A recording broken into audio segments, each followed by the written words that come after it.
In front of me are all the ingredients needed to make Thailand's most bizarre noodle dish. This is gonna be brutal.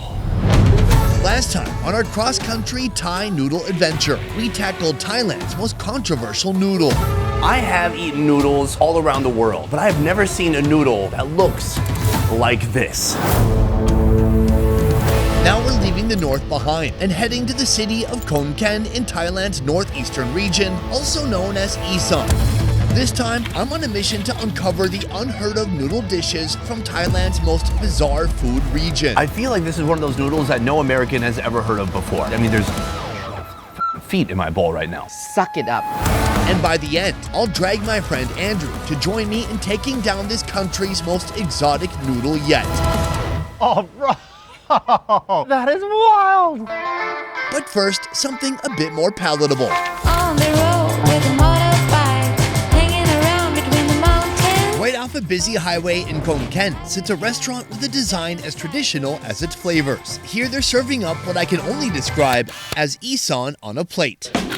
It starts with a classic mashup: dried chilies, fresh chilies, MSG, and palm sugar, all pounded into submission. Then even more flavor enhancers: tomato, lime juice, and tamarind sauce.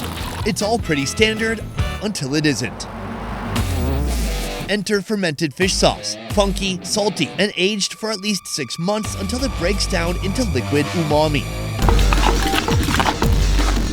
The protein offerings aren't any less exotic: beef liver, lungs, heart, and 2 different sections of the cow's stomach. Now, the noodles. In this case, glass noodles, made from tapioca starch, topped off with a handful of sawtooth coriander. This is a glass noodle salad, the ultimate introduction to northeastern Thailand's in-your-face food personality.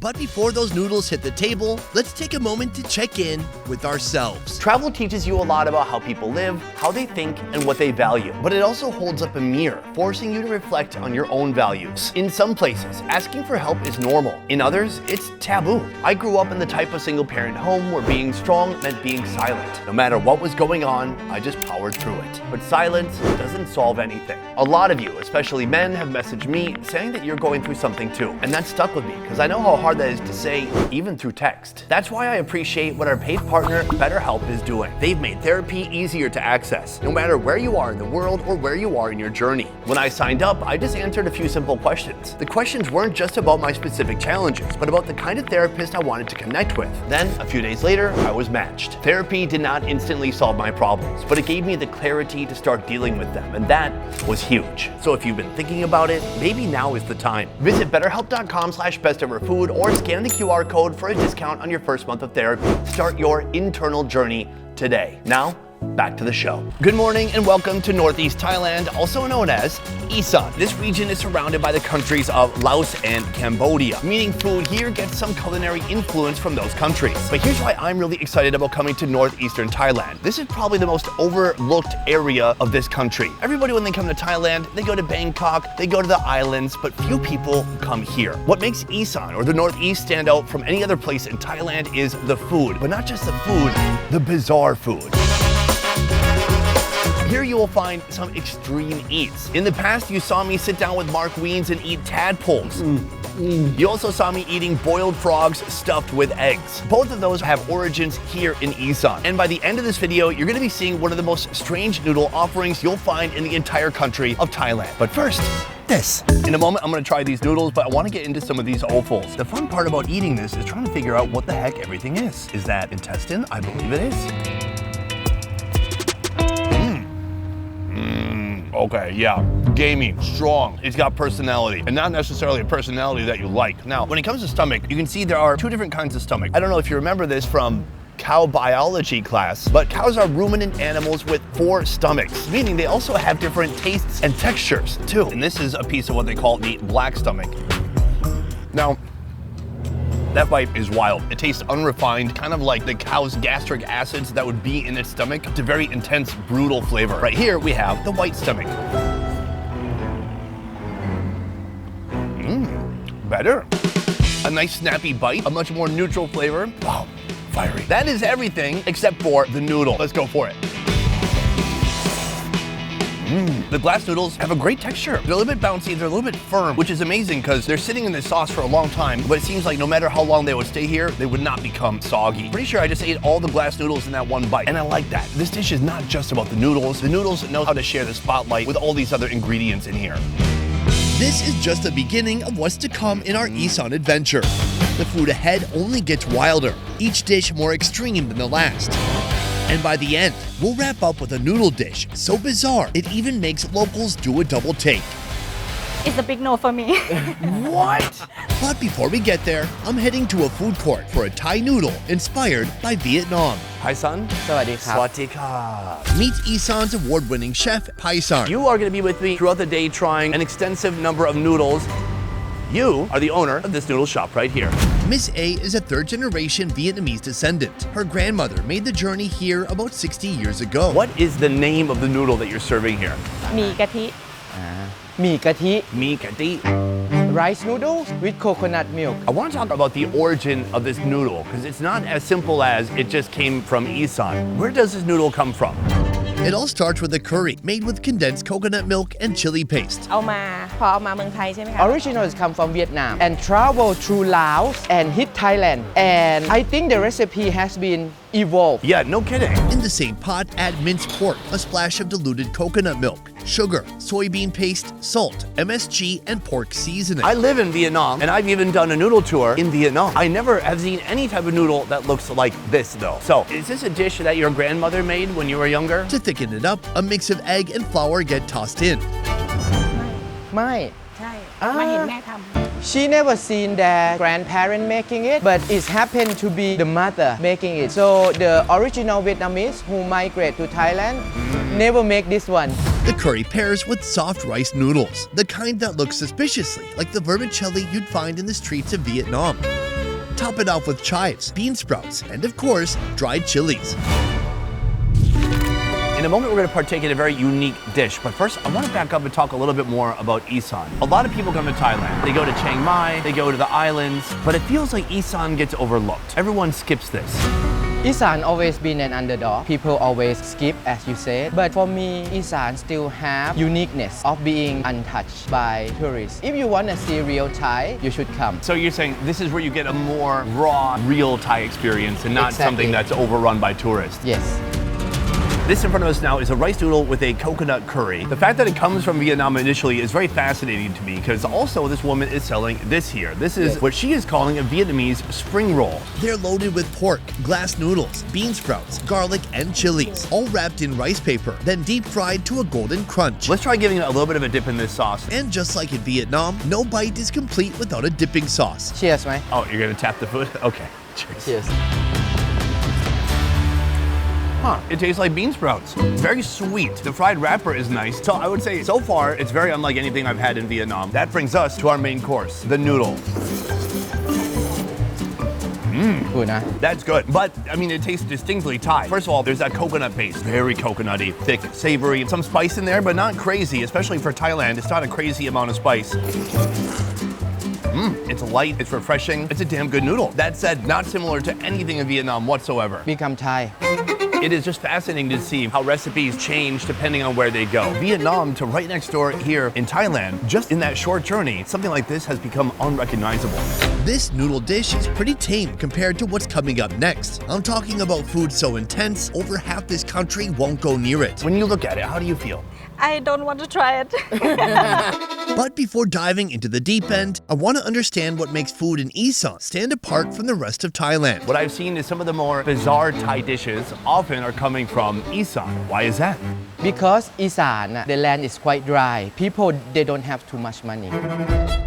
They eat everything they catch. As Isan people, they have to be strong to survive in this environment. That's also make Isan food very distinctive. It's about being resourceful. So if somebody cooking a frog full of eggs and then eating the eggs from the inside of that cooked frog, it's because this is a food of necessity. They don't want to waste. Instead, they find a way to turn something like that and make it delicious. Sure, Isan has dishes that are loved across Thailand, but that's not what I'm here for. I'm digging into the deep cuts, the flavors that scream local, like this noodle dish. Only it's not your average bowl. It's fermented, pungent, and completely unforgettable. Swatika. สวัสดีค่ะ Thank you for having me here. I'm excited to explore your factory today. Here you're making something very unique. Now, I've been around the world eating all types of fermented foods. I've had fermented kimchi, I've had fermented pork, but here you're making something I've never seen before, which is a fermented noodle. This is a basket of flour. Now, at first when they got this basket out, I'm like, this isn't a good basket for flour. It's full of holes. And then I see here, we got big bricks of pure uncut uncut fermented flour, but it comes off in these big wet chunks. Ooh, it's thick, it's sticky, it's fermented in such a way, like if you give this, I think one more week, and I could get drunk off of this. But it does have a little bit of that alcohol smell to it. And this is the base for these fermented noodles. Each type of fermented flour plays its part. The red bag adds firmness, the yellow brings clarity to the noodles, and the green, that one softens the noodle texture and gives it a subtle aroma. All three are blended with water in a mixing machine. Typically, the flour is fermented for about 3 days before it's ready to use. Why is it important that the noodles here are fermented? ข้าวหมักเสร็จแล้วมันก็ต้องดูระยะ The เวลา fermentation rice is not just only for the flavor, it's the texture and how it looks. Once mixed, the dough is loaded into a noodle pressing machine. Kind of like a giant shower head. The dough is squeezed through tiny holes into long noodle strands that drop straight into hot water. Still on the same machine, the noodles ride a conveyor belt through a cold water rinse to stop them from overcooking. Then they drop neatly into a bucket. From there, the noodles are rinsed again through 3 separate basins of cool water before the final step, tearing them into smaller strands and arranging them into baskets ready to hit the market. Every chunk of noodles here has been laid there by hand. Why is that necessary? เราก็ต้องใช้แฮนด์เมด There's no machine to do as such. She hope one day if there is a machine to make the noodle look nice like this, she would buy one. The smell is sour, a little bit more mild than the actual flour itself, maybe because it's been cooked. It feels very similar to a vermicelli rice noodle that you'd find in Vietnam.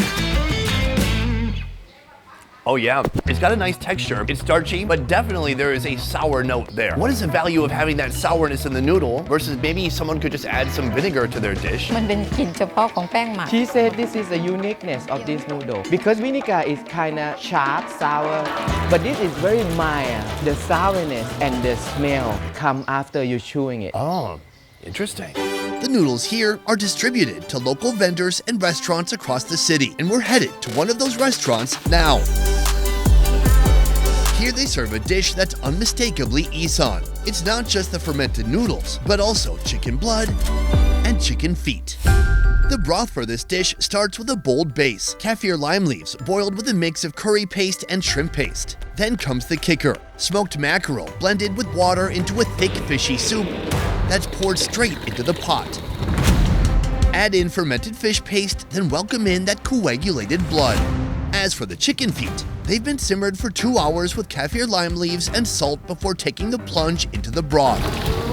Pork seasoning, MSG, and bouncy fish balls also join the mix. Finish it off with fresh chilies and green onions.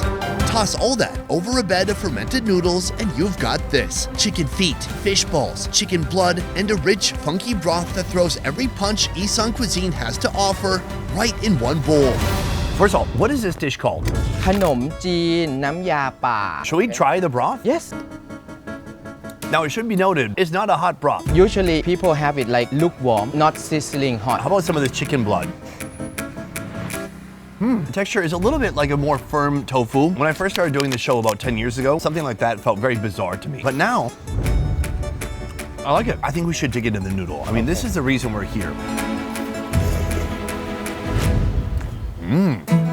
This type of noodle, it doesn't soak up the broth as much as some of the other rice noodles. It retains some of its bounce and its shape. When you eat a big clump of it, it's like a very satisfying bite still. The size also important. Sometimes they make this noodle a little bit bigger because it's not as soaked up as the sauce as it should be, but this size is good size. To me, a whole broom store just went past you. I feel like this is one of those noodles that no American has ever heard of before. Very rustic, very countryside, and everybody knows the pad thais and those types of noodles when it comes to Thai noodles. But do people know about this? From my wild guess, pad Thai noodle they use like phở noodle where you can make it dry and send it all over the world. But this one is best when it's fresh. They make it every day. in their small factory. They can dry it, but they lose the charm of sourness, bounciness. That's why I think it's still keep as a secret here in Thailand because it's quite difficult to deliver. And this is why certain foods in Asia cannot be easily transplanted to other countries. For this dish to exist, you quite literally do need a noodle factory that's making these noodles fresh every day. Yes, with a lot of women to touch it. It meaning the noodles. Yes. Okay. At last, it is finally time to try the chicken The feet. chicken feet. The fun way to eat it, just pick it up and suck it up. Show me the way. You seem like a foot-sucking expert. Okay, let's go. I'm gonna watch you. Oh, you put the whole thing in your mouth?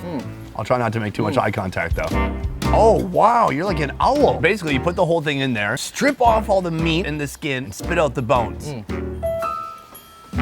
Yum, yum. Suck the gelatin out of the bone. Wonderful. Will you become a good kisser after this?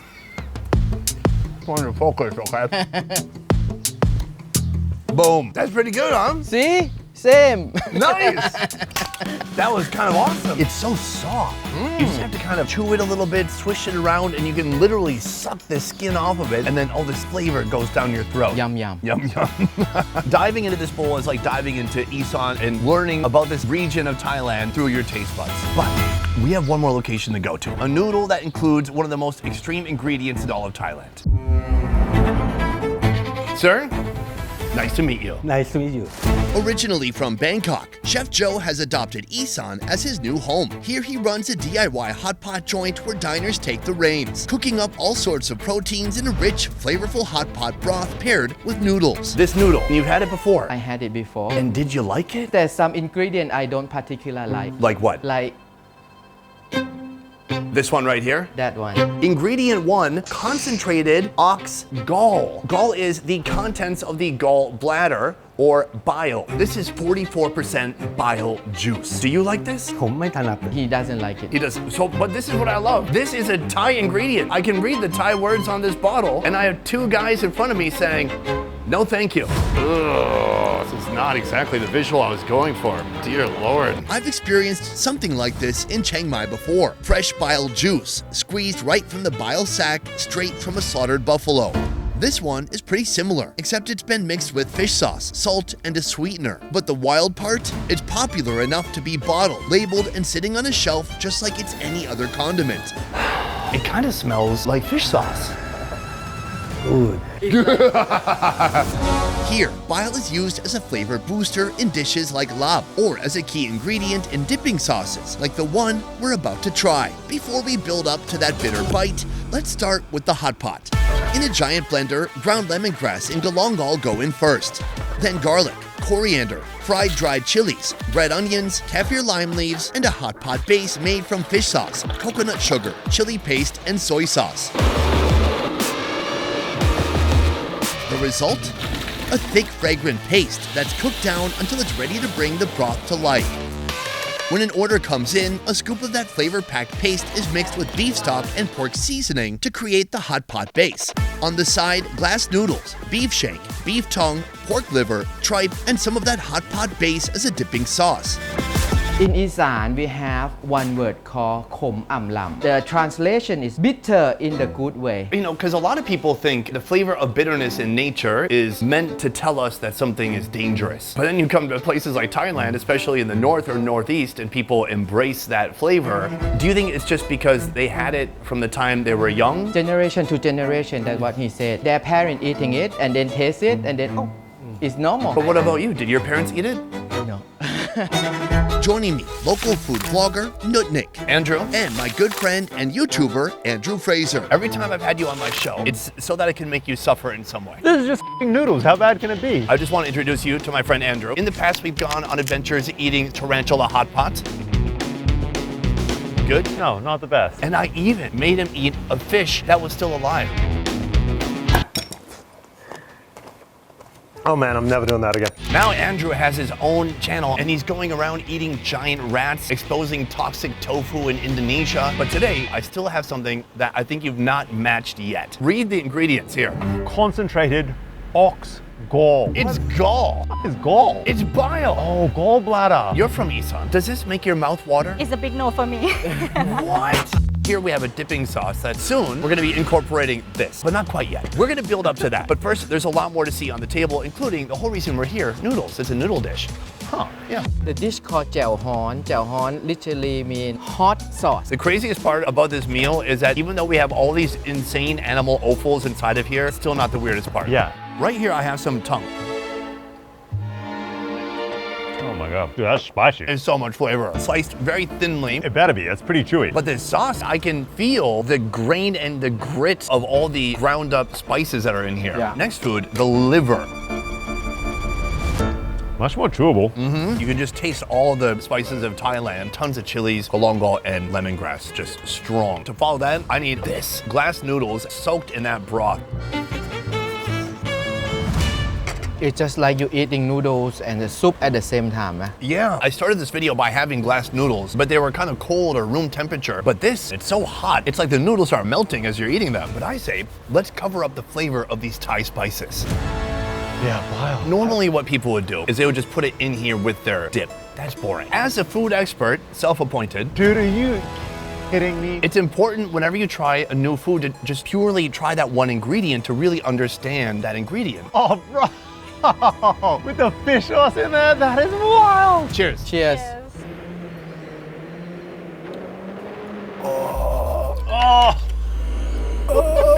Wow. I love that people love that. First you get the hit of the fish sauce, this pungent flavor to begin with, and that's on the front end. But then on the back, the bitterness starts to set in, like it's boiling your tongue. The worst bit about that, it's like they combined the bitter horribleness of bile with bundao mam tom, that fermented shrimp paste, and it's just rotten bitterness. It's a wild experience. What we're supposed to do is just put a couple of drops in here. Stop. For me, it's sauce. Really? 6 drops? How does this company make any money? Whoever buys more than one bottle? If people love it, they love it. They put in almost everything they eat. Now, tripe is perfect to eat with bile because it already can kind of taste like bile sometimes.